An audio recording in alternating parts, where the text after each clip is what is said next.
Okay, good evening, everyone. I welcome you all. Rabbi Jacobson here. Last time we were all here together was last Wednesday. It's a different type of room, a different state of mind, right? What would you say? Incredible, yeah. How many of you were here? Hanukkah? Oh, basically. All of you. Both parts? Your evil inclination and good inclination. Yitzhak Tov and Yitzhak Hara. Okay. Both the angel in you and the beast in you, right? Both of you? Yeah, good. Yeah. Well, it was energizing for me as well. Now, some things need debriefing. This doesn't need debriefing. It was what it was, and hopefully it can stay with us all forever. Which, of course, is the big challenge in life: is how do you perpetuate and integrate inspiration and enter electricity. So it's one thing to get inspired, which frankly is relatively much easier than maintaining it. Inspiration, we all have moments of magical moments that wake us up, moments that touch us, whether we plan for it or it's spontaneous, but then it always wears off. It always dissipates. And in a way, the way the mystics put it, or I guess a deeper Kabbalistic spiritual take on it, would be that on the surface level of existence, everything is more or less unchanging. So they say the more that, as the cynics say, the more things change, the more they stay the same. Or as King Solomon writes in the book of Kehelet, Ecclesiastes, that a generation comes and a generation goes, and nothing changes under the sun. All the rivers flow to the sea, and the sea never is filled. So you could take it to a certain type of almost pessimistic, fatalistic perspective. That what really changes? People are cruel; they're always cruel. Goodness isn't always rewarded. There's a certain script that replays itself in history. And when you think of it from that perspective, life can get quite depressing, because all our great achievements and all our so-called moments of inspiration and innovation, all comes down to the big scheme of things. What is it? Another speck, another grain of sand in a large, an infinite universe. But at the same time, beneath the surface, if you dig a little deeper and do not allow yourself to just be caught on the superficial, there's much changing. Just look at ourselves. There's a part of us that goes through certain motions. We need to sleep, we need to eat. There's certain things that don't change and are very monotonous in their routine. But then there's our soul. And when it comes alive, the same human being that a moment before was bored or complacent can become an unbelievable source of energy, of love, warmth, can change lives.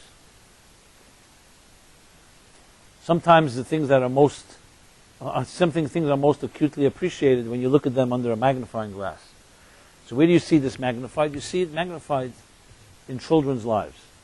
As we grow into adults, we become, I guess, more maybe jaded or more callous, or whatever the word for it is, more whatever. You'll get the idea. Whereas children are very sensitive and fragile creatures, and we were all such a child once. That child still exists within each of us. However, we've learned so-called sophisticated defense mechanisms, so we know how to maneuver, or sometimes don't know how to maneuver, but we try to maneuver. But little children don't have those defenses yet developed. They don't have yet the so-called savviness or even shrewdness of learning how to deal with a corrupt world, learning how to deal with duplicity, and so on.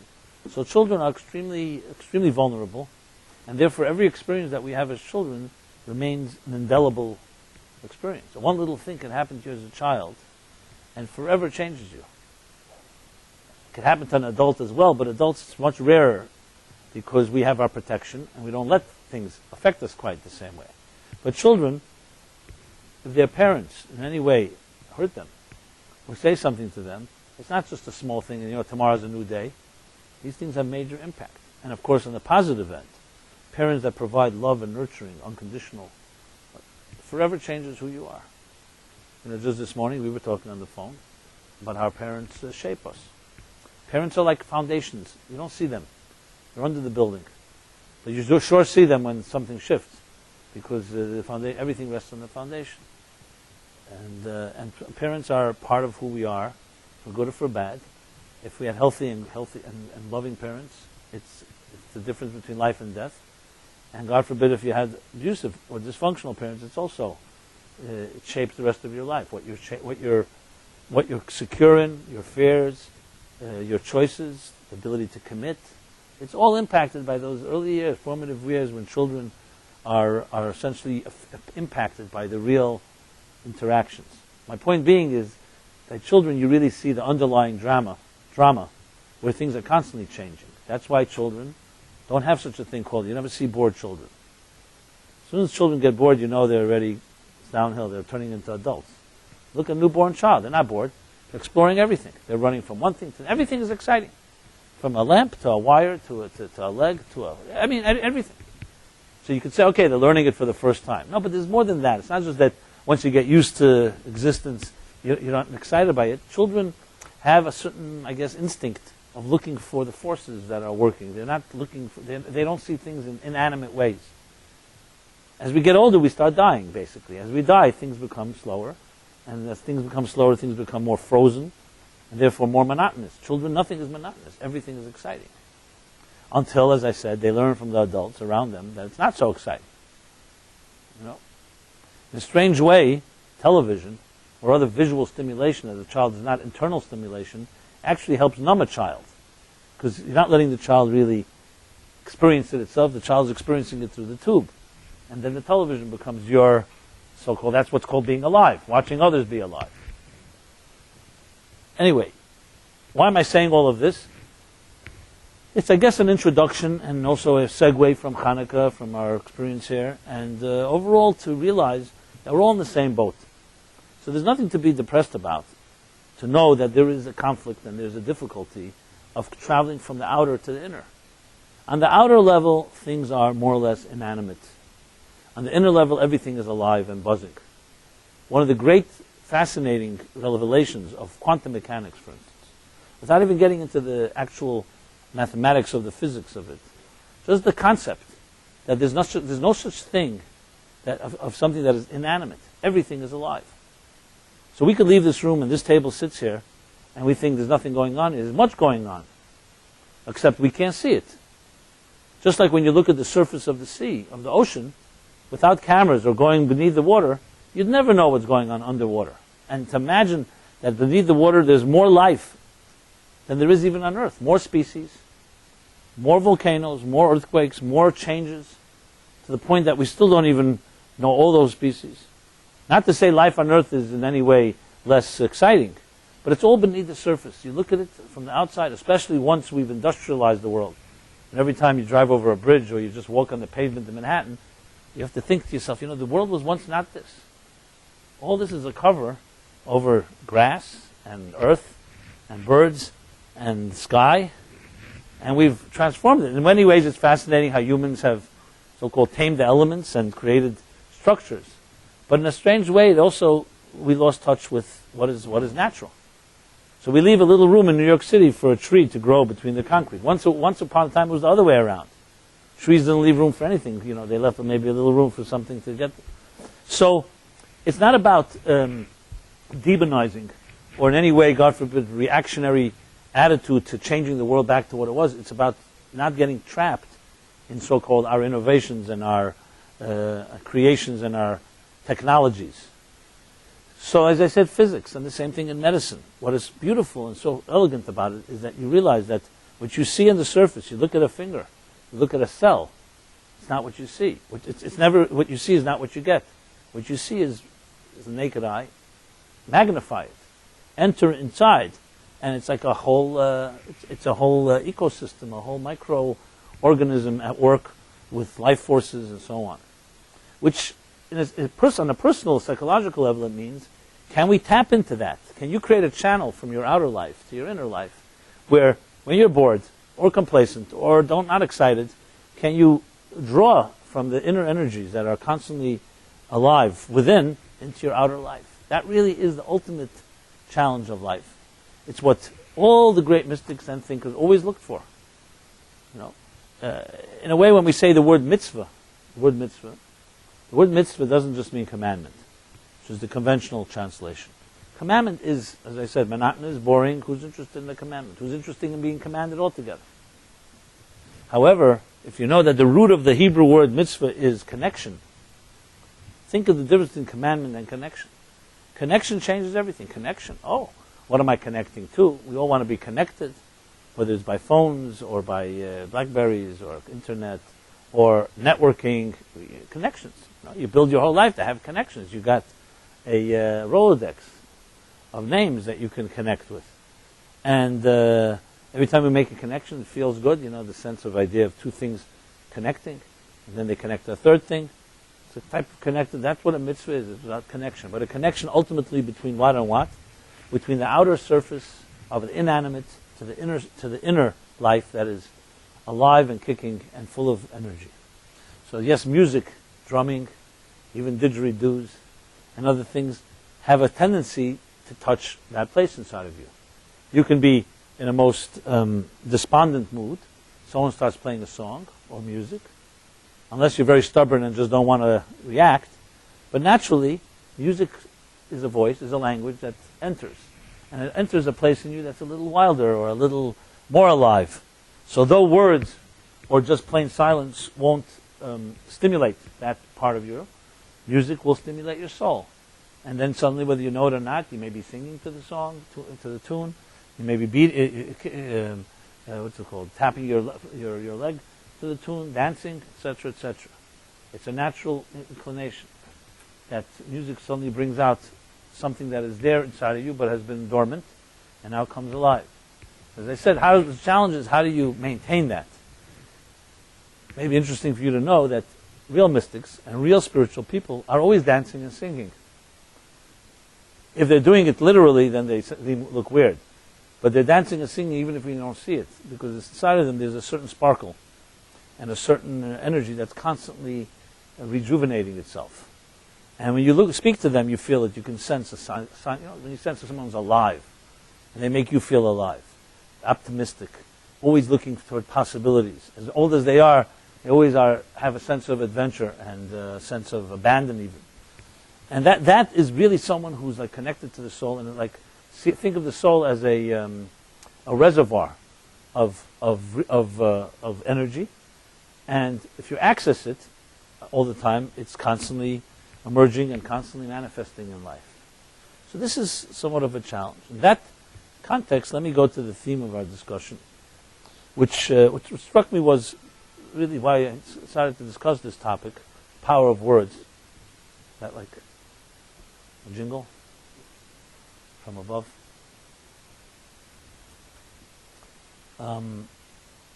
Was because this week is celebrated by some, yesterday actually, the day of the 5th of Tevet, as a celebration of books, the power of the print of words, power of books. And it struck me as well that when you read this week's Torah portion, it opens up with the classic story. We all know how the tribes, Joseph's brothers, sold him into slavery. And for 22 years, Jacob thought he was dead. He ends up in Egypt. The brothers don't even know he's alive. And rises in power, becomes the viceroy of Egypt. And here in this chapter is the culmination of the end of the story, when finally Joseph reveals himself to his brothers. It's a very dramatic chapter. And also, you want to know what's going to happen. I mean, the injustice of them selling Joseph, wanting to kill him first and then selling him. And then the confrontation is one of the most emotional and dramatic moments in the Bible. And just reading it even literally, it's very powerful how how Joseph finally breaks down. But here, let me just tell you the story, and then We'll talk about the power of words. You'll see it all related. So the chapter begins, Vayigash, I love Yehuda. So I have to put it in context.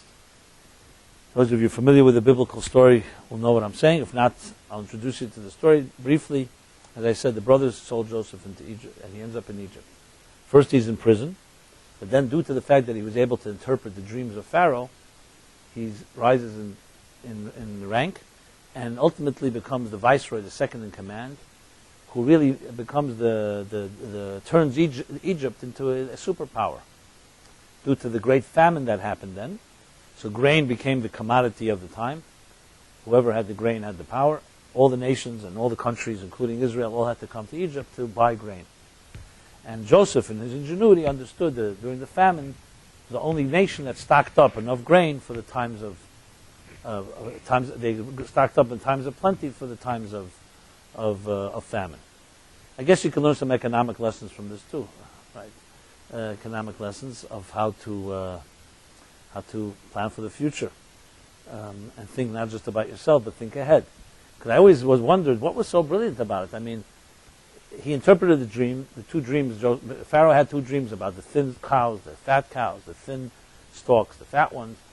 And the way he interpreted it was that there would be 7 years of famine, and then followed by 7 years of plenty, followed by 7 years of famine. And then, when the interpretation was resonated, Joseph came with a suggestion. So now, what should we do since we know the famine is coming? Don't take the years of plenty for granted, and actually stockpile. So when the famine comes, we will have enough grain for ourselves and for others. And that's what they did. And because of that, they say, wow, a brilliant young Jew, make him second in command, second only to Pharaoh. But think of it, if you knew for sure that the 7 years of famine are coming, why is it so brilliant? Everyone should have done that. Because frankly, as we all know, understanding it and doing it is not the same. We see it today. We see it at all times. Why do we have this thing called forced savings? Or like automatic withdrawal from your bank account? They say, I have to pay $1,000 this month. You know what? I'm a little low. Next month I'll pay $2,000. It doesn't work that way. Other things come up. Once you lock yourself in, is a whole different story. What Joseph's brilliance was not the idea to stockpile, that he implemented it. That he actually didn't just think, like we talk about the economy, didn't just borrow from the future and not care about what happens to our children and grandchildren, but think about the present, as painful as it was, which means they had to probably ration the grain. Not everybody could just use as much grain as they want. The greedy ones didn't just get as much grain as they wanted. It was stockpiled. The discipline to do that was the brilliance.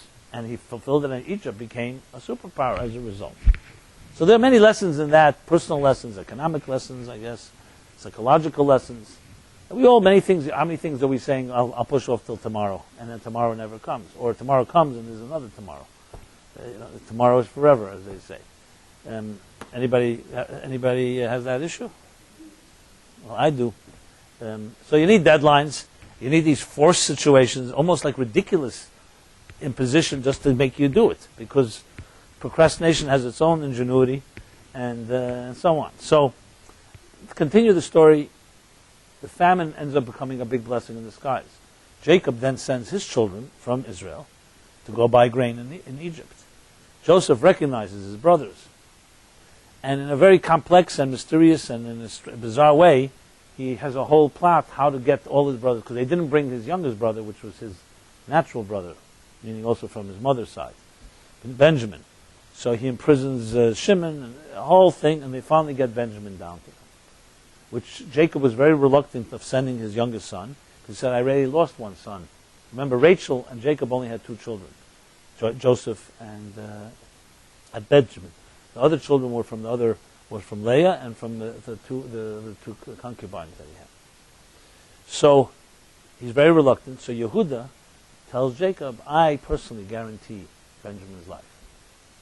That's the story until here. Jacob agrees because Joseph said he won't give them grain unless they bring that young boy. I mean, they didn't know why he wanted to see him, because he came up with some reason just to prove he wanted to see his youngest brother. Which is a discussion of its own. Why didn't he say to them to bring their father at that point? It's not for now it has a very profound lessons to it, but it's another story which we won't address today. But in case you're wondering, that's something that has to be discussed as well. So they finally bring Benjamin. And what happens in the end of the last chapter is when Joseph sees Benjamin, he recognizes his brother, and because he wants him to stay with him, he devises a ruse that they plant a goblet in his bags, and then they claim that he stole the goblet from Joseph. So now he grabs Benjamin and he's going to imprison him, or so it seems. So this chapter begins with what is Judah, the guarantor, going to do about this. Okay. If this was a sitcom, we can stop right here and you'd come back next week to hear the sequel. But we are here next week because that's where we're up to now. So what happens is Vayigash Yehuda. Judah, knowing that he guaranteed Benjamin, could not take this any longer, and he approaches aggressively Joseph. Remember, he doesn't know it's Joseph. Joseph doesn't know it's him. I'm sorry, Joseph knows it's him, but he doesn't know it's Joseph, etc. So Vayigash Yehuda v'Imer bi Adeni. I want to speak to you, my master. He tells him. Judah speaking to Joseph. Remember, Judah was the main instigator of killing and then later selling Joseph into slavery. So it's interesting what happens now.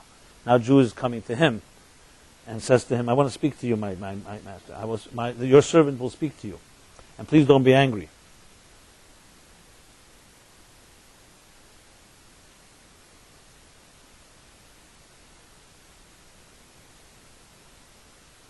He says, my master is talking to Joseph. You asked us whether we have a father or a brother. And I said we have an older father, and with his youngest son being Benjamin. His other son, referring to Joseph, died. And he's left alone with his Benjamin, the only child he has from his mother, Rachel. And therefore, please have compassion, because my father has a special love for this boy. I'm just literally translating. And if my father does not, if this boy does not return to my father, he will die in pain, from anguish. And my father said to us before we came here that if you don't bring back my son Benjamin, please don't return. That's how it was important.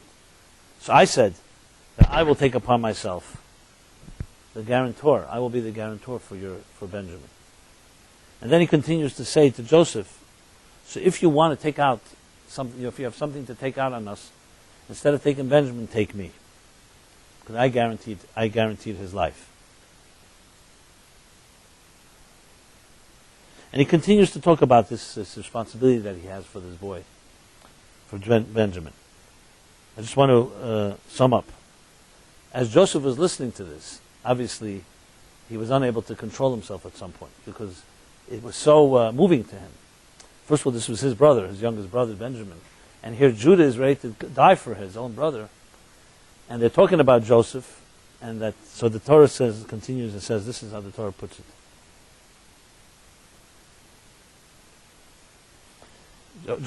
Judah says to Joseph, how can I return to my father without this child? And then the Torah continues and says, Joseph could no longer control himself. To all those standing there. And he asked that everybody leave the room except the brothers. And there was no one else there in the room except Joseph and his brothers. When Joseph informed them who he is. And then he lifted his voice in great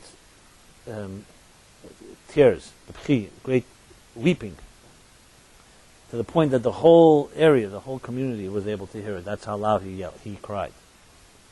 And then he says to his brothers, I am Joseph. My father still lives. And when the brothers heard how Joseph revealed himself in private, intimately to them, they obviously were stunned. Because here was the man that they had almost killed, so they had no idea where he was. They just couldn't believe it. And Joseph calls them closer, and also they know they're at his mercy. I mean, it was a terrible crime that they had done. And he says to them, maybe one of the most noble statements ever said in history. He says to them, don't feel bad. It's not you that sent me to this place. Because if God did not want me to come here, I would not have come here. And it's because that God sent me here is that I can now be a salvation to you and my father and my family, because I can give you the grain. Because remember, had Joseph not come to Egypt, he would never have interpreted the dreams. Egypt would have succumbed to the same famine that everyone would have. And history would never have been the same. So Joseph is telling them the ability for him to transcend all the pain that they caused him, all the anguish, and come to acknowledge and say, this is not you, it's God that put me here in order to bring salvation, to save the world, to save the life, to save your lives. He's ultimately considered, as I said, one of the greatest acts of greatness, of transcending one's own personal feelings and allowing something greater to emerge. But what I want to focus on here is there's so many different subplots that can be addressed, and I'm sure many things are, your wheels are turning and you're thinking of different ideas. What I want to touch upon is the words used in the Torah here and how they communicate. We talked about words, about books, and you see certain nuances. Obviously you need the Hebrew, so I'll explain them. So when it says, Vayigash Elav Yehuda Vayemer Biyadeni, Daber no be'avdecha, Daber ba'aznai. He says, I will speak to you, but he uses two different words in Hebrew. Speaking has two different expressions. I mean, there are probably more than two, but at least two. There's, when you say, let's say, Vayemer, or the word Amar, Amira, means to speak. You could also use the word Dibur, Vayedaber. Sometimes you find God using Vayemer Hashem, Vayemer Elav Hashem, God spoke. Sometimes Vayedaber Elav Hashem. So Dibur, or Daber, is another word in Hebrew for speaking. And then there's another word used, V'sagid, Vayaged, V'sagid L'bnei Yisrael, which also speaking, it's sometimes used in the context of relating a story. Like for example, Passover, we say the Haggadah. Did you know the Haggadah means a story? Vayaged, it comes from the word Vayaged. Haggadah is a noun. But the act of telling the story is V'yagadah Lebincha. You shall tell your children. And then the Haggadah is the story. So Haggadah is another expression. So there are different ways words are used, and if you study throughout the Torah, you'll see many times, if you understand the distinctions, you could see the context of how the power of communication works. So clearly, what you see here is Judah was successful because he reached Joseph's heart. So the words that he used, the way he spoke to him, is critical to understand, because he could have also spoken in a much different way. He could have been very aggressive. There's even an opinion that Judah confronted Joseph like in war. Vayigash, the name of the chapter, can also mean an aggressive act of war. And he could have turned him off. He could have alienated him. Instead, Judah's way of speaking to Joseph actually touched his heart to the point that Joseph couldn't control himself. And then the expression when Joseph could not control himself, it says there too, Vayemer Yosef, how Joseph speaks in return to his brothers about his experiences and why he's here and so on. So I want to talk about this idea of words, communication, and so on. Before the giving of the Torah, the story of Mount Sinai, it says, God tells Moses,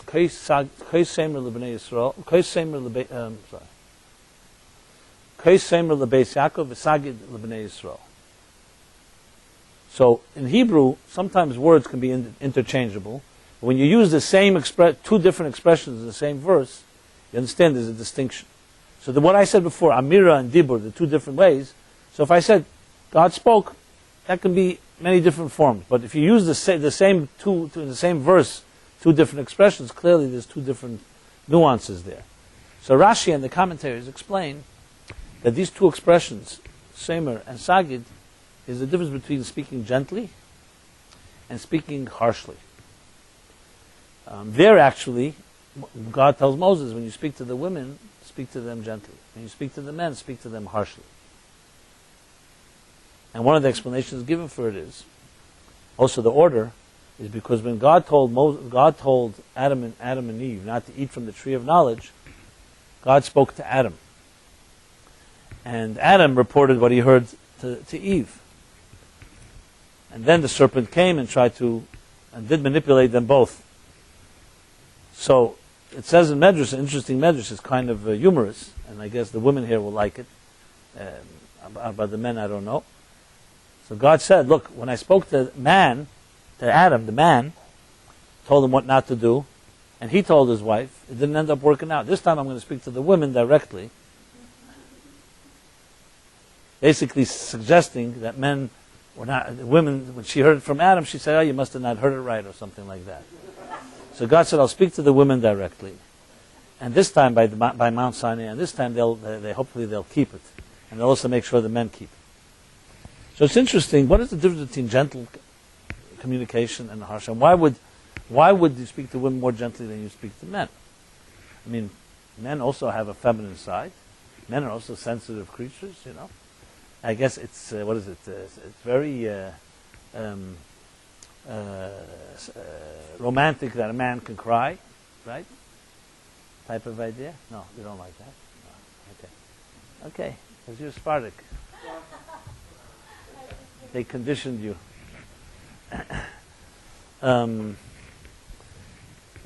So what is this about harsh and gentle? And is there truly different ways of communicating? So this is what we're going to discuss here. Obviously the entire Torah is a book of communication. It's a book of words. The Bible, people of the book, they call it. And it's all about words. Ela hadvarim asher dibra Moshe, these are the words that Moses spoke. And as I said, it's also connected to the 5th of Tevet, which also happens to be my birthday, is another aside, which connected to books and connected to words. So think of it in historical context. What would life be without words? No? If we were unable to speak to each other, unable to write, to leave ideas and feelings and experiences on paper, or on parchment, or on stone, or whatever it is. Or we didn't tell our children, or our parents didn't tell us the story. Life would be a whole different world. Each of us would be self-contained, would not be able to learn from anyone else. We would not have the continuum of history, where knowledge is accumulative and you can learn from what came before us, learn from mistakes. That whole idea of communication. Now, I'm not getting into the human words as opposed to how whales communicate. Different species have their own communication. There is communication. We're speaking about human communication, which is no question more complex than any other form of communication among any species. Idea of communicating abstract ideas, and so on. And a lot is talked about, and especially in our time and day and age of therapy. You know, the therapeutic, they call it the information revolution, the computer revolution, the atomic revolution, the nuclear revolution. There's also the therapeutic revolution. You know, we learn in the world of therapy. So in therapy, of course, it's all communication. As a matter of fact, if there's no communication, the therapist couldn't take your money if you weren't speaking. You know, even though someone told me I was in therapy for an hour, I didn't say one word, and she still charged me full price.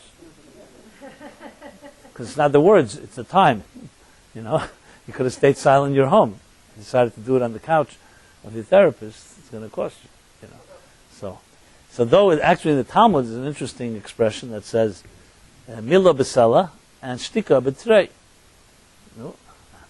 You're a Talmudic scholar, right? You know what that means. So mila besela means one word costs you $1, silence $2. So because to remain silent takes more energy than to speak. You know, you ever have a situation where you're at a table or with somebody and they say something you really want to respond, sometimes aggressively? So where is there more energy exerted? In speaking or in restraining? So restraint can take a lot more energy. So the Talmud wisely says, a word is $1, the $1 of the times of the Talmud, a sela. And silence is $2. There's another expression which I want to introduce here. It's also a very fascinating expression. It says, Megala tefach umechase tfachayim. That it's used in different contexts, but the context I'm using it is that a wise person reveals 1 inch and conceals 2. Which means communication is not just about, as we would like to put it, bearing your soul, saying everything. You know, like that Jew who's going around and then he comes into a church, he's looking for the priest, he wants to confess. So clearly an obvious Jew, I guess this is a good Christmas story maybe. So, and the priest is very, taken by the fact that the Jew is confessing to him. After he finishes confessing all his, what he wants to get off his chest, the priest says to him, "Can I ask you a question? Like, what inspired you to finally see the truth and come here to confess?" He says, "Listen, don't take it personally. I'm telling everybody. There comes a point when you have been silent for many years." There's a point, sometimes we're so silenced in our lives. There comes a point when the words start coming out, you tell everybody. And that's why you have to sometimes tell somebody, "Listen, we understand you need to express yourself, but let's not do it everywhere and with everybody. Find the right place and the right time." So it happens, it starts gushing, and you don't know where to stop. This happens to us sometimes when we're younger, maybe when we're older, and you finally find someone that you feel is your soulmate, and you just don't know how to stop talking because you finally found someone that understands you, type of thing. And then you find out the person just knows how to be cordial. They don't understand you at all. They know how to smile. I'm using all my communication jokes. I might as well tell you one more. I always use this one when I speak too long. Like you're invited to the lecture and then you suddenly realize it's longer than you should speak. So this usually buys you another 15 minutes, this joke. So, so it's a good trick of the trade in case you ever need it. So it goes like this. The guy that doesn't know when to, is giving a lecture, and he's so enamored with himself, he just doesn't know when to stop. He's going on and on and on, an hour, 2 hours, and Jeff's signs of 80 minutes, nothing works.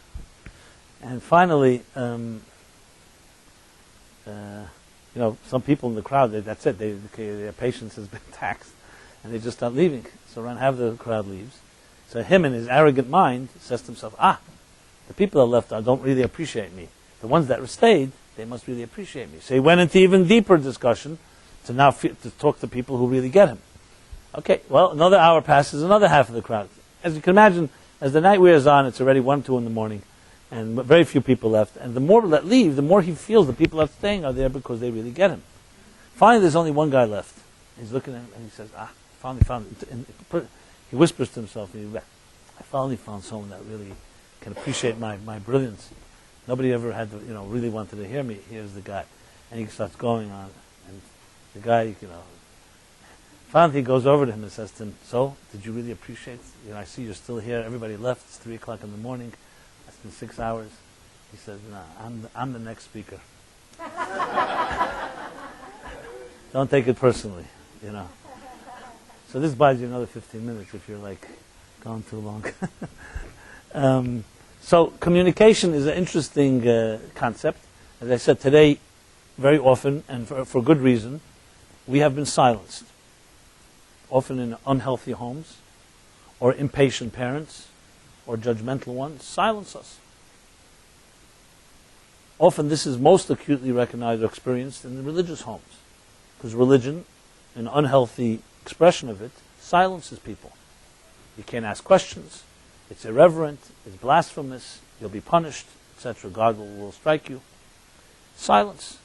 I can't tell you how many people I've met in my life that's what they're. So what do they grow up with? Saying, they don't have answers. It's about brainwashing. The only way you can be in any way devout is if you don't think. You have to shut your brain. Because if you ask questions, you're thrown out of class. You're thrown out of school. Your parents don't accept it. It's one of the most painful things for me to hear because it's so opposite of everything I grew up with, everything I understand about Judaism. It's very hard to change that because, as I said, a child is very impressionable. You're constantly silenced. After a while, it gets to you. And I can't say it didn't happen. It did happen. And why is that the case? Because basically you have to explain to somebody, and it's a whole deprogramming necessary, almost like a rehab, to untrain someone and say, listen, just because your parents were unhealthy, or your teachers were unhealthy, or they were insecure, and they thought if they asked questions, they would stop believing in God, so they were afraid of anyone else's questions. We all project. If you don't think you got answers, you silence other people, because you think that's the only way to remain devout. So silence is a big curse of our times. And of course, I cannot neglect to mention the worst silence of all, is the silence in abusive environments. As they say in the healing world, they say, the silence was worse than the rape. It's one thing when a person is violated, when a person is hurt. But remember, God created us with resilience. You cut your finger, God forbid, it's not going to be fatal because God created a process of clotting, blood clotting. Pain can serve you well because it tells you there's something wrong. You go for help. So nobody wants pain, but pain is a process it's a step in healing. But let's make believe you cut yourself and you're told by your mother or father or by somebody, no, you never cut yourself. What are you talking about? There's no pain. You're imagining it. That is much worse than the cut because you're not even allowed the right, the dignity to heal. So if somebody's been hurt in any way, so if they have a healthy parent, they've been hurt, they come running to the mother and father or a young child. The mother or father sues them, says, I'm sorry it happened. Let me hold you. Let me soothe you. Let me calm you down. And they acknowledge, they validate that you were hurt. They validate that no one's entitled to hurt you. Those things are very powerful. But imagine you run to someone, they say, no one hurt you. What are you talking about? You're imagining it. It's an illusion. That is far, far greater crime than the original crime. Because then you're not even being given the validation to cry. I remember meeting a guy who came to my office. One of the saddest moments. He was a person who was seriously abused as his child. I don't know what kind of abuse, but it was definitely, you could see it in his body language. He was tight, couldn't speak, very insecure. He thought maybe I could help him. Honestly, at some point, I really did not know what I could say to this person because I felt so much damage done. Not that I saw him as damaged goods, but so much damage done, so much of his self-esteem and his whole essence was like wounded. So really frustrating without knowing what to say. I asked him to stand up, and I stood up, and I went over and I hugged him. I never felt a human being so tense and cold. He turned into like a beam,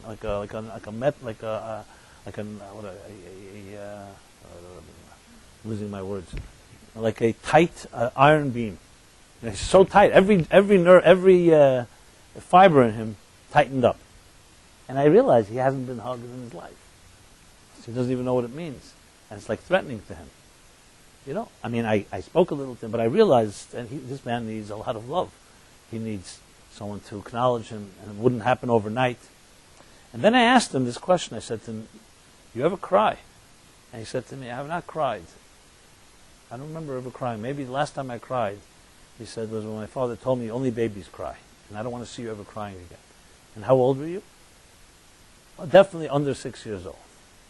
So I said to myself, well, God Almighty, crying, nobody should cry, but crying is a gift from God when you're in pain and you can't express it. It's an expression. It's like, think of it like the pressure is so intense, think of a kettle. The water starts boiling. At some point, if it doesn't have a spout, what will happen? It'll implode. The spout, thank God, is like a release. So tears are a form of release. That's why today, in post-traumatic syndrome and stuff like that, they realize that you have to allow a person a certain amount of, there's a point where you're so shocked you can't even cry.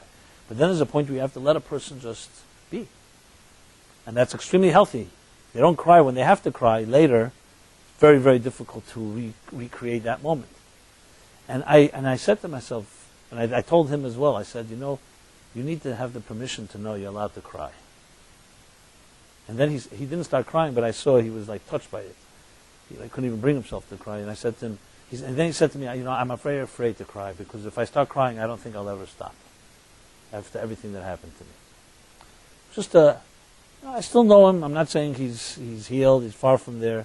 But what I give him is simply friendship and try to give him some validation, even for what he suffered. He didn't deserve it, and definitely was inappropriate. To give him a sense of dignity, basically, which he lost.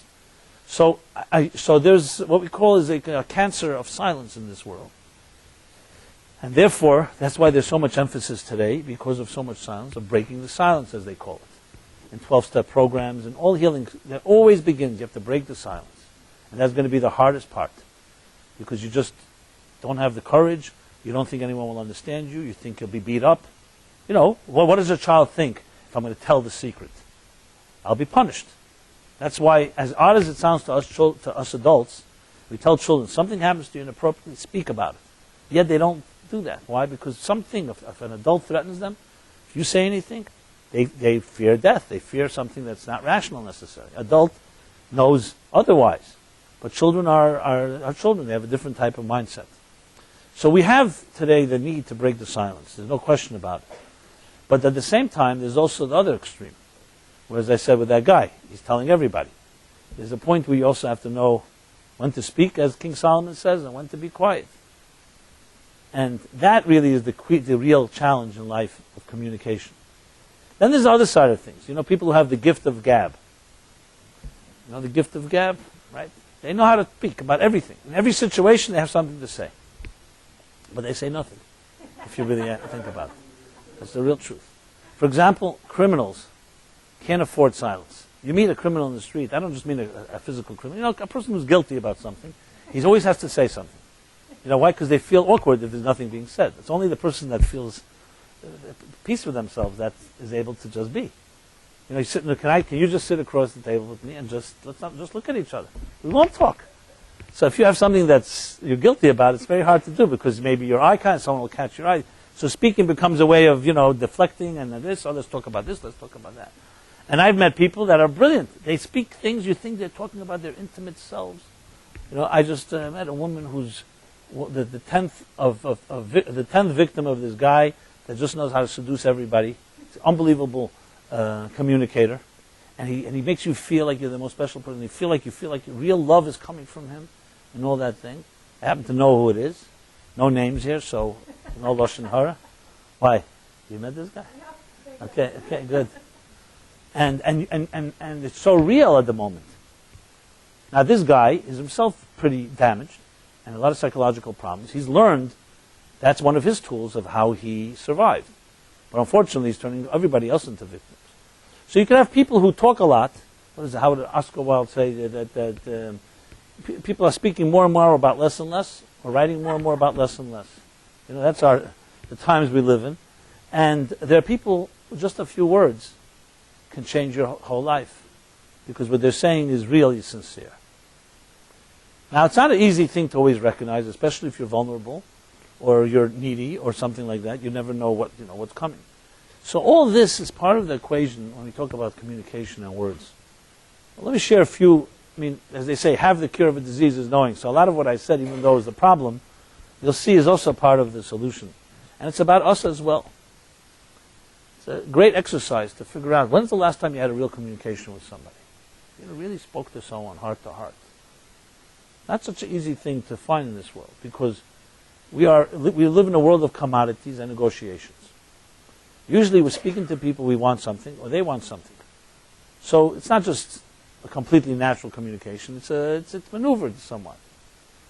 You need to have trust in someone completely to be able to really speak to them. So the question is not really when's the last time you had a conversation with someone. I think the better question is when's the last time you trusted someone to that extent that you could speak to them. And not the fake intimacy that we have all, to some extent, mastered. I'll speak for myself. But I'm sure everybody had their way of, you could have this so-called, you can have a profound conversation when you know that not one defense of yours went down.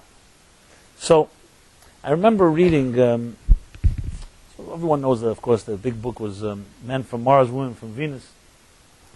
That was a little like more, they call psychobabble, but it resonated. But there's this series of books from, what's her name? How Men and Women Speak. What's the name of the author? They'll come to me in a moment. So I once read a very interesting, an example, excuse me, imaginary dialogue between spouse, husband, and wife. Come to me in a moment. Really excellent. Compared to Men from Mars, that's very popular and there's a lot of truth there, but this was really very profound. So this is the conversation. The husband comes home from work. He says to his wife says to him, so how was your day, honey? Great. Period. That's it. Anything else? No. Great. It was really good. Very good. And how was your day? He says to her. And she goes into every detail. She says, in the morning, I had a run-in with my the person who sits in my office. In the afternoon, I let my boss really have it. And of course, everything she's sharing, he has advice for. Not that she's asking for it, but he's giving advice for every little thing. Like, I told you shouldn't have that type of friend before, and that's it. Anyway, but she goes on and shares and shares. Okay. Then that night they have a plan to go to dinner with friends, with another couple. So they go to dinner. Sounds familiar? What? You'll see, it does sound familiar for all of us. You'll see, it's quite interesting. They go to dinner, and suddenly at dinner he comes alive, and he starts sharing with their friends everything that happened that day, all his conquests. He says, "Today, you know what I achieved?" He starts saying this and starts sharing this thing, and how he made money, and how he put somebody in their place, and blah blah blah blah. And the more he's sharing all his exploits, the angrier she's getting, of course. You know. And he has no clue why. He just sees she's climbing up, and there's a point where her silence is louder than all his words. And then finally she can't take it anymore, so she kicks him under the table, basically signaling, "I want to leave." But the main course didn't even arrive yet, you know. So they go on aside, they go to whisper to each other. He says, "What's the matter, honey? We're having such a beautiful dinner. This is a great conversation." He says, "I want to go home, right now. You either take me home or I'm going on my own." So, you know, of course, he had to find some stupid excuse. Tells the other couple, something came up, emergency, whatever it was. And he has no clue why. So they're driving home in cold silence. You ever had that experience? You know, complete silence. And he keeps saying, "What's the matter? With such a beautiful dinner, we're having a good conversation, sharing, blah, blah, blah." No words from her. They come home, and the Cold War continues. So here's where she stops the dialogue. She says, well, of course, it can go two different directions. Either, you know, they forget about the moment and they go back to their lives, but it never really was forgotten because it's going to happen again and again. Or they actually figure out what went on here. So let's take the scenario of figuring out what went on here. So let's make believe they actually communicated and didn't get stuck in that place. So he says, "So what's the matter?" She says, "Well, you came home tonight. I asked you how your day was. You said it was great. You know that? You told me yesterday it was great, and 2 days ago it was great, and the last 30 years you told me it's great. You never share any details. You come to the restaurant, suddenly everything comes alive, like a whole bunch of things. Why strangers you share with, and with me, who you love so much, you don't say a word?" So he,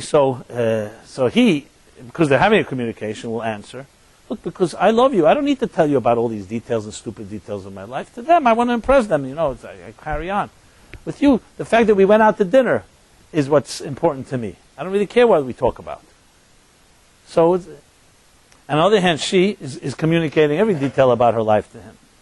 So she explains this in psychological terms, that women and men communicate differently. What's the difference? Women, I mean, this is her theory, take it or leave it, but it's an interesting theory. She says girls, when they're young, they bond through speaking to each other. And boys bond through doing things together. So for him, going to dinner is the bonding thing. And speaking, you only speak if you need advice or you want to give advice. So she's speaking and sharing her day, not because she wants his advice about what to do with her coworkers, because she wants to share her life. And it doesn't really matter, she doesn't need his opinion. So he's hearing her speak, he's offering opinions, because he doesn't understand, why would you speak if you don't want my opinion, you know? On the other hand, for him, it's actions. We go out to dinner and that's it. It's interesting, it really resonates, you know? I felt very good after that, because it gave me a lot of, you know, from there on I felt justified by my behavior, and I do things similar, you know. But that's not the point I'm trying to make. What resonated more is, obviously we don't like to create platitudes and generalities, and I can't say this is every situation. I'm sure there are plenty of exceptions. I'm sure there are men that are the other way around, and women who are, you know, so on and so forth. But it's just interesting that this word communication and words and so on is not far more complex than just let's have a conversation. You're talking about, first of all, conditioning, culture, social, how your parents communicated. It's not just let's just talk. So it's true, there's an element of communicating and breaking the silence. Like, two people love each other, care about each other, and something happened, something betrayed the trust. You better learn to figure out a way to speak.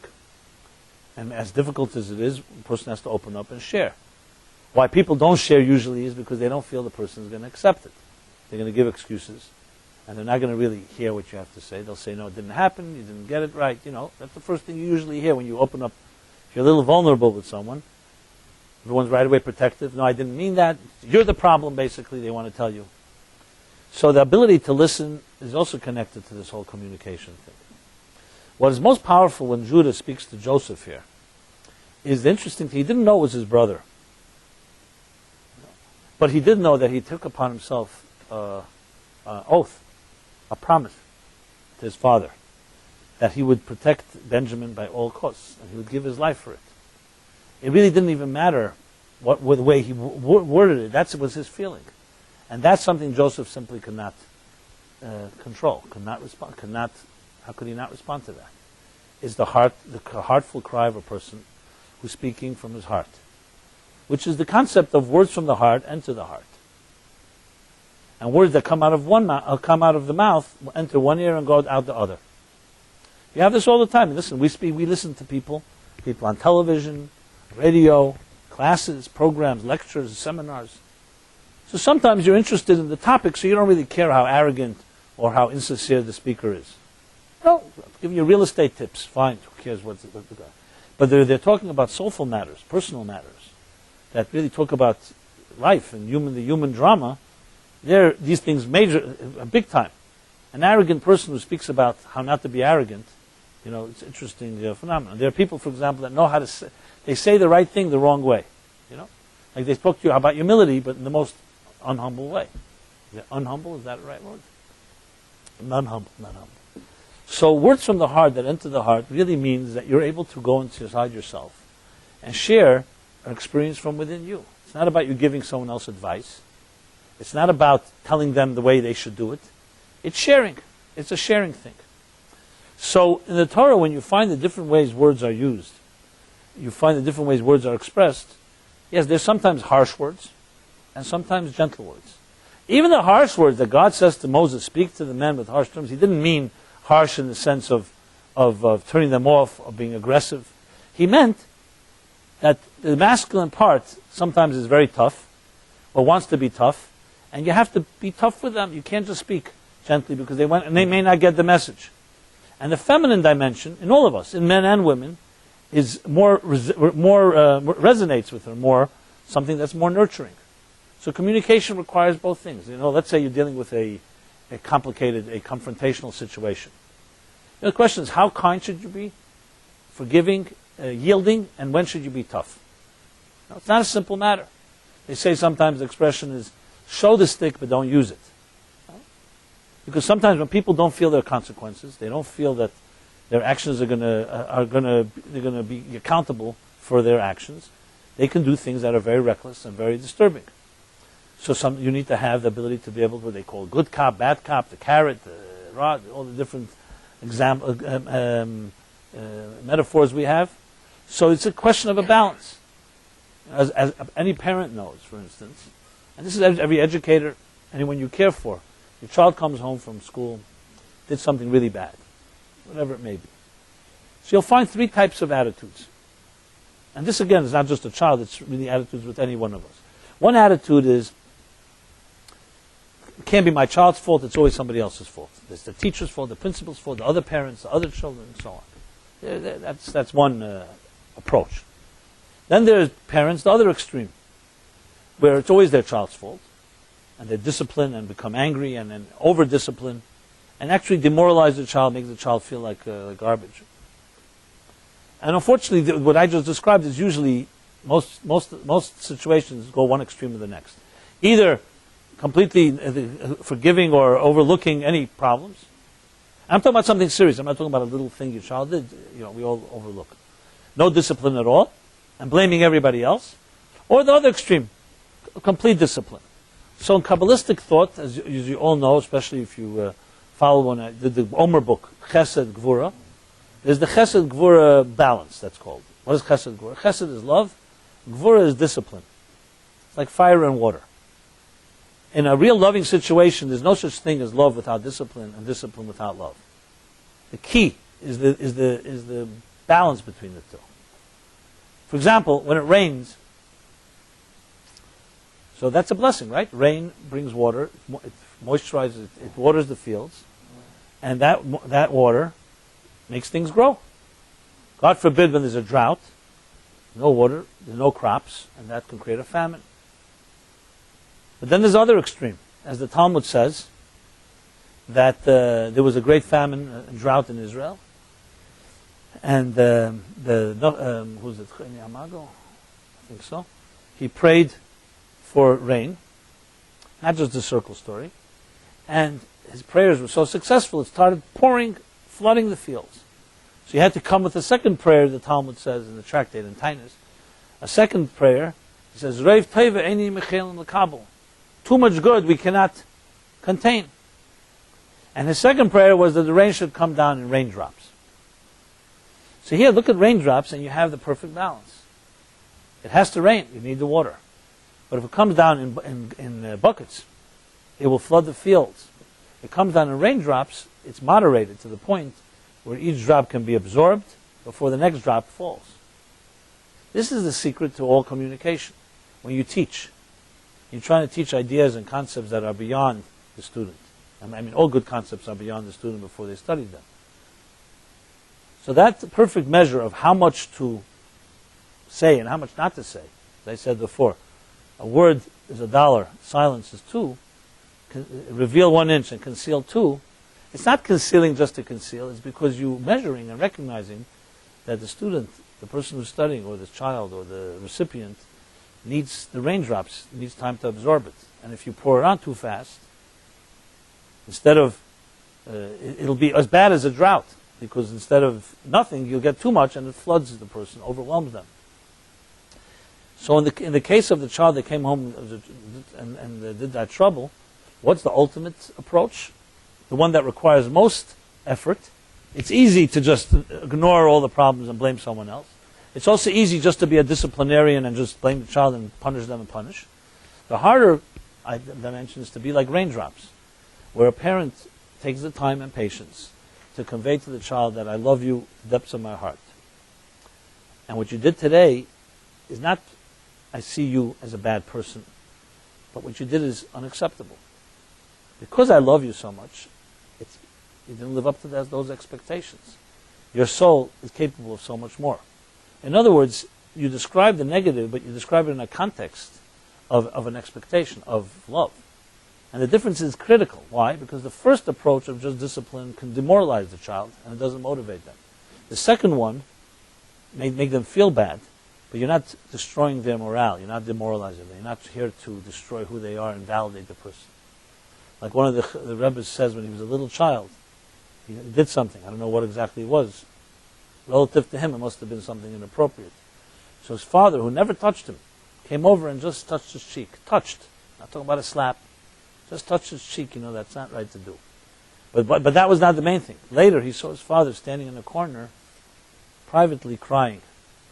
And that's what left him an impact. That his father felt that, that he had to do that made him cry. It wasn't like people who love discipline. There's sometimes when you discipline others, it's not because you really care about what they did. It's because you like that garb. It's like now you can justify your cruelty, so to speak. The Torah talks about cruelty that dresses itself up in pious garb. People are always lining up to be the first ones that stone others. And there's always a good reason. This one did that. This one did that. When it comes to rewarding others, you never see them. So it's not about what's right. It's about justifying their own so-called angry side. So communication, in that sense, is about a balance between the two dimensions, between the gentle and between the harsher, which is why God told Moses to recognize both dimensions and speak in both ways. Now, Judah was tough when he spoke to Joseph, but he spoke with sincerity.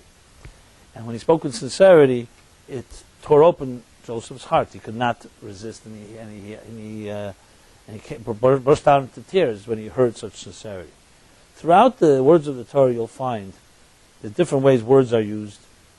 And one thing you can rest assured, that if words last, generations after they were spoken, or after they were written, and they last this test of time, those are the words that are the most resonant of truths. Words that don't speak to the heart will not last. They may last for a little while. If you have a little money, you can publish yourself. You can blog. You can do a lot of things to get your words all over the place. But the words that last, that will be repeated by children, by generations to come, are the words that resonate. It's the test of time, and the proof is in the pudding. There's no way you can get around that. is no matter how brilliant a person may be, as brilliant as their advice is today, it all comes down to what the message will be tomorrow. So I'm not dismissing the need to have pundits and commentary that comment, within 5 seconds of a news story. But usually the lessons and the messages that really remain with us are the ones that come from the heart and enter the heart. So when we talk about words, we talk about books, talk about posterity, it really comes down to the words that we use. Each of us speaks a certain amount of words every day. Sometimes you think, imagine God gave us a quota of how many words you'd speak in your lifetime. And it would be even worse if you didn't know what the quota was. And by the time you reach age 20 or something, you ran out of your words, no more words. So I guess there's no quota, or we haven't reached that quota yet. And even though it's hard to think in terms of if you were able to weigh every word you've ever uttered in your lifetime, how many of them carry real weight? How many of them have made a difference in people's lives? You hear these seminars and courses, people talk about lashon hara, not to speak evil about others. Now, obviously, as much as one can control themselves in doing so, that's great. But remember, it always comes from a root. Usually when we speak bad about others, is because we ourselves are carrying a lot of insecurity, a lot of anger, and one way that we vent is by doing that. But I would like to focus the opposite way. If every day in our lives, starting tomorrow or tonight even, you make sure you find 5 minutes, or you carve out that a few words of your life is dedicated to something. Think of posterity, that if one day somebody repeats those words, whenever it'll be, will it make you proud? Will it have touched and uplifted a spirit? Or is it just a wasted words? So we have words that are meaningless, you have words that are destructive, and you have words that are constructive. The meaningless ones I won't discuss right now. That's a big part of our lives. But if we could find a few redeeming words, and this is simply how you speak to people.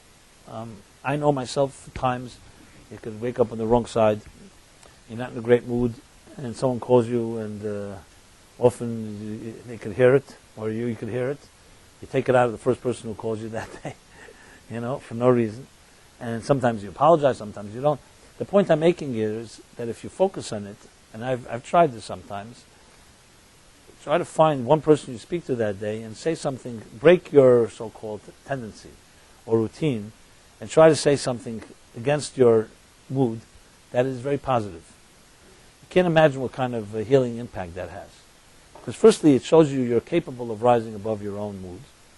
And secondly, it shows you that you have the power to touch someone.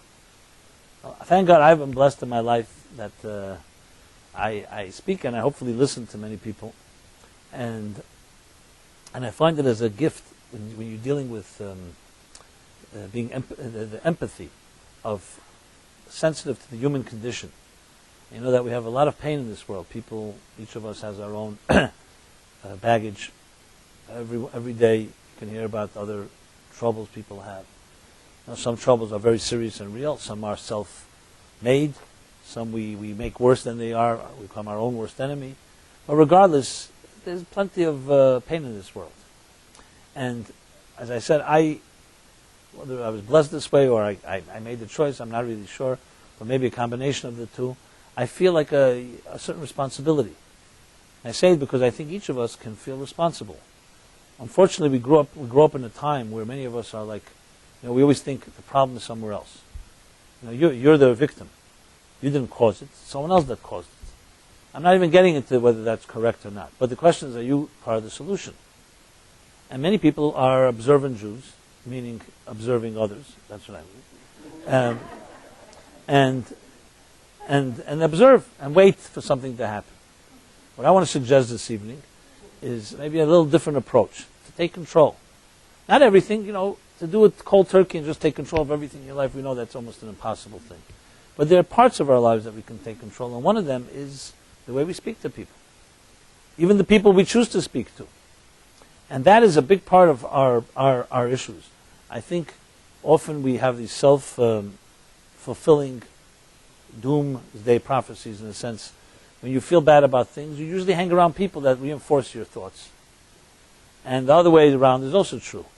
So the way we communicate, the way we understand the idea of relating to people, if you felt responsible, if you felt responsible that tomorrow a day comes and God sends you 20, 30 people you're going to meet, and you're responsible to leave these people with something better than what they came to you with. After they speak to you, they should feel a little different, but for the positive. It changes your whole attitude. First of all, as I said, you become part of the solution, not part of the problem, or part of the third party that's this bystander, the observers. You become a player. And above all, you suddenly realize you have strengths that you didn't imagine you have. So when someone says, well, you know, I'll be in a good mood, I'll say good things. No, say good things and you'll become in a good mood. Try it out. We can initiate things. It may not be always on your terms. You may not like it, but you can control it. And sometimes it's the angriest situations that can bring the best out of you when you step back. Look at Joseph. With all that happened, this communication, what did it elicit from him in return? The same nobility. Just as Judas stood up and so nobly protected his brother and guaranteed as a guarantor, Joseph too. What did he say? He didn't say, you guys, look what you did to me for 22 years. You know, we got to go to therapy for the rest of our lives. He said, God sent me here. What do you think? He was not in pain? You think he didn't have pain over what happened? But he didn't let the pain control his destiny. He didn't let pain control the rest of his life. So he said what he said, despite his feelings. And what he said remains forever and ever. Today, had he said to his brothers, listen, look what you did to me, big thing, wouldn't have been documented even. Everyone says that. What he said remains for posterity as a lesson, a model in human dignity. A man, as much as he suffered, said, I came here, look what happened. I'm able to save you, save the world. We're not even talking about the rest of the story as it unfolds when the Jews end up in Egypt and come out of Egypt. There would be no Jewish people had Joseph not been sold into slavery, if you want to think of it that way. But the point is that we all have the choice to either, as I said, be a bystander, an observant Jew, or be part of the problem or part of the solution. So here's a suggestion. Tomorrow comes. You'll all have opportunities. It may not be with everyone. Some people you probably don't want to bestow this kindness to. But there's some people that may come your way that you can probably say something that will uplift their soul. And even if you don't always have it in you, it's an attempt. And when you attempt, as I said, it's sincerity. It's not always the words. It's the feeling. The ability to get out of your own self-interest and all about me, and able to listen or speak to another human being. And that's really the story of words. When you read the Torah, ostensibly, surface level, it's a story of things that happened thousands of years ago. As I always emphasize here, that's when you read it on the surface level. When you read it in terms of why is this the book of life, called Torah's Chaim, you call it the blueprint for life, it's only because the words resonated. Sometimes you don't always see how it resonates. Sometimes they seem very technical. What happened to the Jews here, to Jacob here. But when you read it properly and you hear the music in it can touch and change lives. There's no question this book has remained the biggest bestseller because it's done precisely that. Some people take it literally. They take literal messages. I'm obviously discussing far beyond the literal. It's the whole deeper story. Because the Bible is all about human frailty. Nobody's perfect. Everybody's doing all the wrong things. Yet at the end of the story, there's a certain beauty and a certain nobility that comes out of it all. You know, Moses, for example, goes up on the mountain. The Jews build a golden calf. It doesn't get worse than that. Pure idolatry. Complete betrayal of God. What does that elicit? Moses breaks the tablets in love with the Jews and goes back and marches up on the mountain and comes back with the creation of the most greatest force in life, hope. So the stories of the Torah are very interesting. They are all about frailty, all about weaknesses. Everybody comes out not looking great. If you were like a PR firm for any of these people, nobody looking really good here. The brothers are selling brothers, they're killing brothers, killing each other. Starting from Cain and Abel, it doesn't end. But if you think of the whole drama, the end of the story, so-called, the sum total of it, is the unbelievable lessons in life. And when you see that, then you see your own story emerge. So it's not about the search for perfection. What is it? The Lexus. The relentless pursuit of perfection. We can leave that for automobiles. As far as humans go, our relentless pursuit is not for perfection. Our relentless pursuit is for finding harmony within the chaos, finding so-called beauty, even when things are not exactly perfect. And that's what you see here. All the story, the end of the story is, look, after all that happened, the selling of Joseph and all that, Joseph's lesson, that I came here for a higher reason. I remember when my father was in the hospital, he had a mini stroke one Rosh Hashanah, before Rosh Hashanah. The year was 1989, Tafshin Nun. So I went by the Lubavitcher Rebbe for lekach. Before Yom Kippur, you get lekach, sweet, like the honey cake, for a blessed year. So he gave me a piece of cake for my father, and then he smiled. He said to me in Yiddish, he said, Zog dem Taten, I'll translate, but I'll say it in Yiddish first. He said, Zog dem Taten, as verendigt in sein Schliches, für was mit dem geschickt in Spital, weil der Rebbe am Areis lassen. He said, when the Rebbe said to me, tell your father that when he finishes the mission for which he was sent to the hospital, God will release him from there. Interesting take. He went to the hospital because he had a stroke, technically. But there's always a deeper reason. And that's not like an excuse why he had a stroke, but it means there's a deeper reason. You're not just there to heal. Maybe you're there to meet somebody. Maybe you say something to the doctor. So obviously my father and my mother had an argument what the mission was. But that's another story. And my father finally pulled rank and said, listen, I'm the one in the hospital. You're the one that's visiting me. So it's my mission, not your mission. That itself maybe was part of the mission, to have that argument for me to... But my father... But it was a very interesting thing. And then after Yom Kippur, the secretary came of the Rebbe and said to my father, the Rebbe wants to know whether you already finished the mission or not. So it's also an empowering message. It means that even when events happen to us that are so seemingly so negative, you could say, okay, listen, I can't wait to get out of this hospital. The hospital is just a demoralizing place altogether, a place of death, illness, and that's it. But if you turn it into something that has there's something there for you. So it doesn't take away the illness. It doesn't take away perhaps, but there's something redeeming about it. That you're not stuck in a situation. You can do something about it. And these are all the ideas of how we redeem things through our words, through our communication. I'll conclude with one final story of the same idea. I think I shared this, I'm sure, here. But one of the Hasidim was once in Russia. He was imprisoned for some, I don't guess it was a real reason, some thing. Anyway, they gave permission to his teacher, to his rabbi, to his Rebbe, to come see him. His Rebbe comes, visits him in the hospital, in the prison, and he sees he's very despondent, very depressed. So he says to him, what are you so depressed about? Didn't we learn together and study that everything is meant for the good? We have to always serve God with joy. So he said to the Rebbe, I'm not sad about being in prison. I'm sad about the fact that it's already 2 weeks since I'm here, that I can't make a blessing on the food they give me. Why can't you make a blessing? Because you see this pail in the cell is like a bathroom. And according to Jewish law, you don't make a blessing in a bathroom. So the Rebbe said to him, well, the same God that told you should make a blessing on food also said that when you're in a room like this, you don't make a blessing. So you're also fulfilling God's will by doing that. And the chassid heard that. He says, wow, that's great. The Rebbe left, he started dancing. And as a chassid dances, he got everybody else dancing. So the whole cell was dancing, the whole floor was dancing. Everybody, the Jews, the non-Jews, everybody's dancing. The prison guards come running, what are you dancing about? They say, we don't know. The Jews started dancing, he's dancing. So we're all dancing. And what's he dancing about? They say, we don't really know exactly, but it's something connected to the pail in his room. So this anti-Semitic guard said, really? Get rid of the pail immediately, That's the story, right.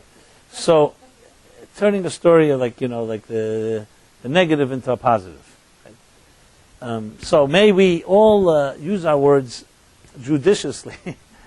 I cannot expect from myself or anyone that we will just, our language is going to be perfect tomorrow or tonight.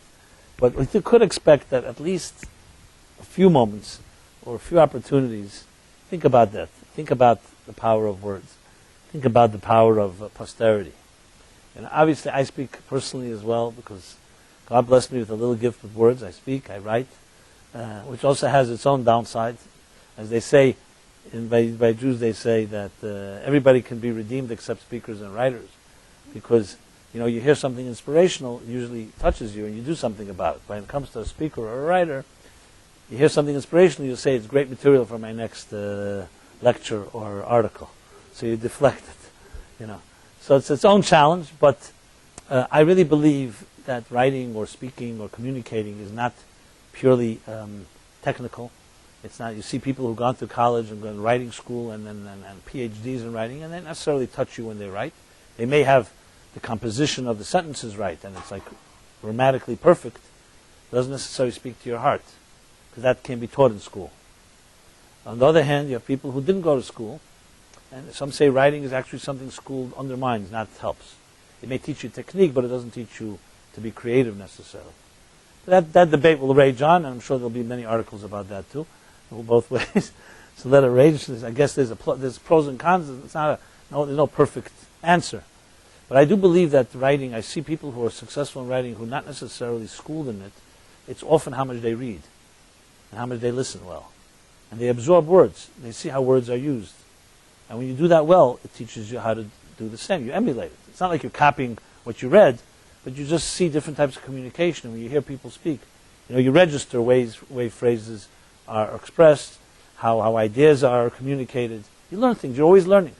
I know myself, I don't always have the time to read a lot, full books, but wherever I have the opportunity, whatever I read, I'm always looking for that. It's not even premeditated. It's just like naturally you look and you see a turn of phrase, how a sentence is constructed, or how a feeling is expressed. And I don't know if it's called plagiarizing. I guess we all plagiarize from everybody. Plagiarizing is when you're just lifting words from somebody else. But learning style or learning method of communication obviously that's where else do we learn how to write? We've learned from the writers that before us. The debate goes on. Who was the first writer? Where did he learn from? Like who's the first speaker? So like the Mishnah, which always gets into all these intricate things, asks the same question about pliers. Who created the first set of pliers? Because remember, pliers were created once through a mold. You took a set of pliers, you put it into the sand, made a mold, and then poured hot metal into it, so you got another pliers. So the question is, who created the first pliers? So the Mishnah says the first pliers was created by God. Today, we don't think of it that way. But remember, everything has to have a model before it. So we speak because we hear the language of our parents. So the question is, who did Adam and Eve hear from? Who taught them how to speak? So that we'll leave for the sequel. Think about it. I'll be happy to get your thoughts on this. These questions have been debated. But one thing is for sure, we can learn much from each other. And above all, for me, I'm always most moved when I see somebody touch somebody. You hear somebody, you see how people are touched.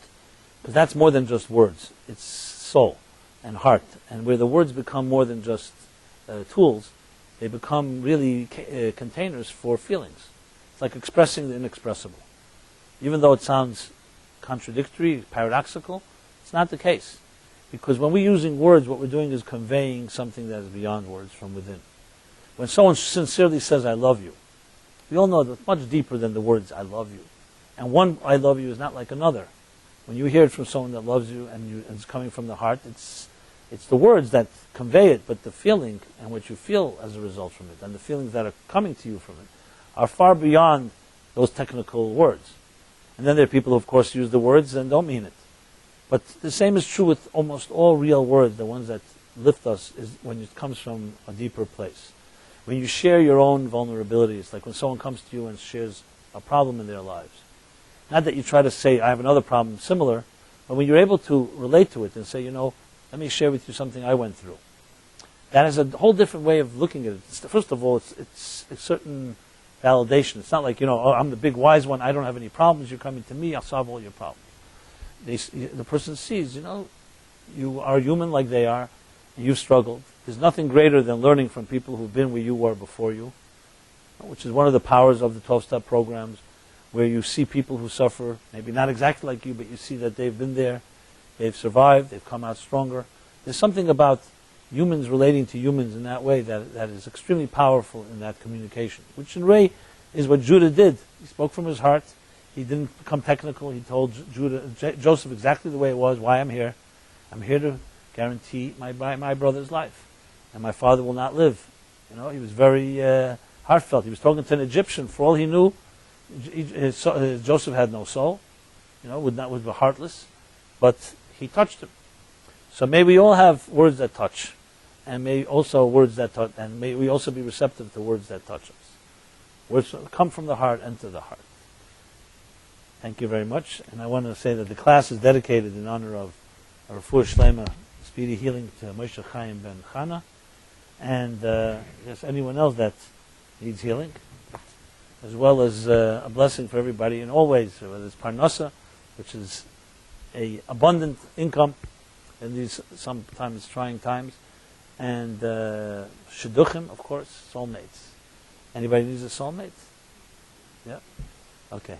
So I don't want to give a collective blessing because each one of you should just have your soulmate, not like thousands of them.